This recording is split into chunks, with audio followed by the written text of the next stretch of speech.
Hi everybody, this is Alchemist2 and I'm back again with another series review. I just recently watched the latest episode of Sherlock and I had been waiting what seemed like forever for this, and it was called The Six Thatchers. And I'm not going to say why. I think all of us know that was pretty obvious the purpose for that, but there were a lot of connections numerically speaking that I was noticing, and yet there are still a lot of questions that remain unanswered, and it remains a conundrum. And I'm thinking, this is getting really dark. And this episode actually made me cry, which I wasn't expecting. But something happened that I had a feeling would occur, and it still shocked me, even though I was anticipating it. I thought, no! I'm not going to say what it was, but if you're a Sherlock fan like I am, you probably yelled at your television quite a bit and started crying like a baby like I did. There are threads that actually connect to Moliarty, and we know this, but we're wondering what he has in store for our titular hero. I know it's not good. I know that he's up to something insidious as usual. Um, this episode was absolutely intense. It was extraordinary. It was just splendiferous in all ways, shapes, and forms. I was on the edge of my seat the entire time, and Steve Moffat, like I said about him before, and I was surprised that he didn't make me cry in the Christmas episode of Doctor Who, but he hit my nerve really hard this time, because I think we all knew that it was coming along the lines of the inevitable, and of course the lines about death in and of itself. It's not something that we like to talk about, and it's something that's sort of taboo in everyday circles, but we're mortal beings, and like he says, he's narrating at the end, it comes to us all. But is there any way that Samara can be avoided? And I thought, science is working on that, but should we try? Is it ethical? That is the question. So something that philosophers, scientists, biologists, and many people have been wrestling with when man actually was able to cogitate this theory and plan and idea, and very lofty one at that. And it just brings to mind the whole purpose of playing God and that whole slippery slope that I'd rather not delve into. But this episode, it brought forth so many questions for me, and it was one that was kind of bittersweet for me to watch, because my dad and I would watch Sherlock together, and I would have to explain certain things to him. He would say, "Oh, you're brilliant," and I would say, "Stop, no." My mother also was a bit of a detective. She had to be, because she was a registered nurse, and she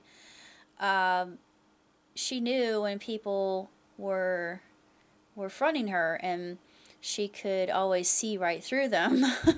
She just had that ability. She was just an unbelievable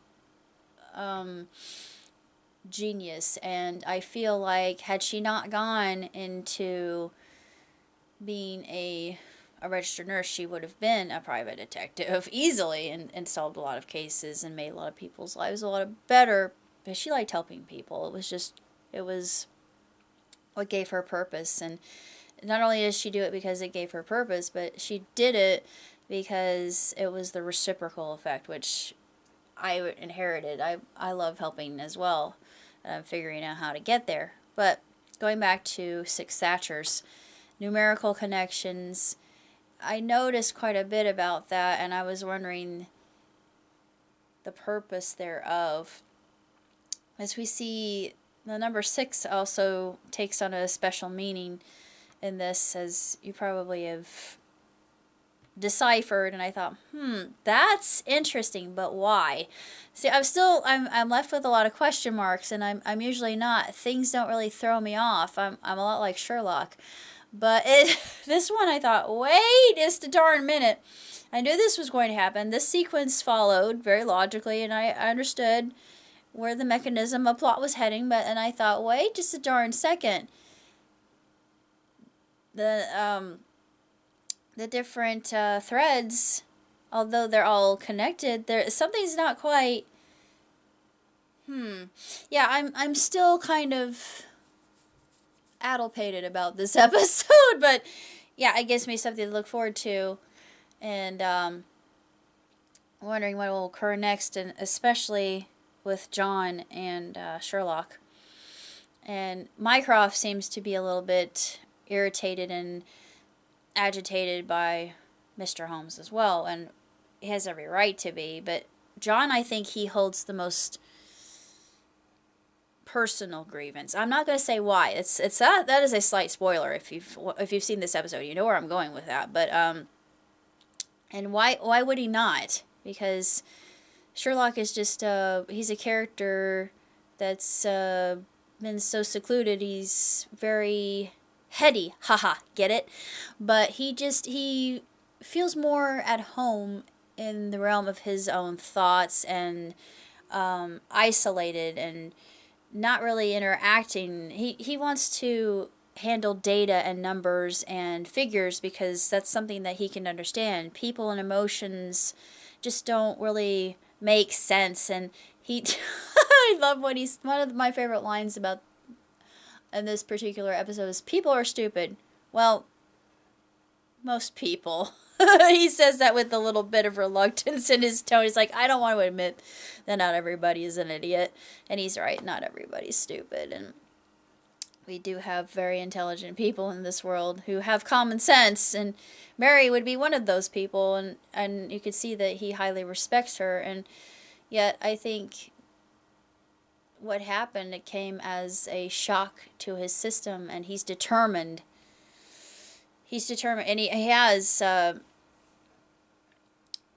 forward purpose now, and it's very, very intriguing. And now I am just set full sail for next episode. But that's all I have to say about Six Thatchers. Oh my gosh, this season opener, dear Lord, holy crud, I was just knocked for a loop. But yeah, very emotional, very poignant, very very raw, especially for me. But still, just utterly spellbinding. I was entranced throughout, and I am just waiting with anticipation for episodes to come, because I know they're only going to improve. So until next time, live long, prosper.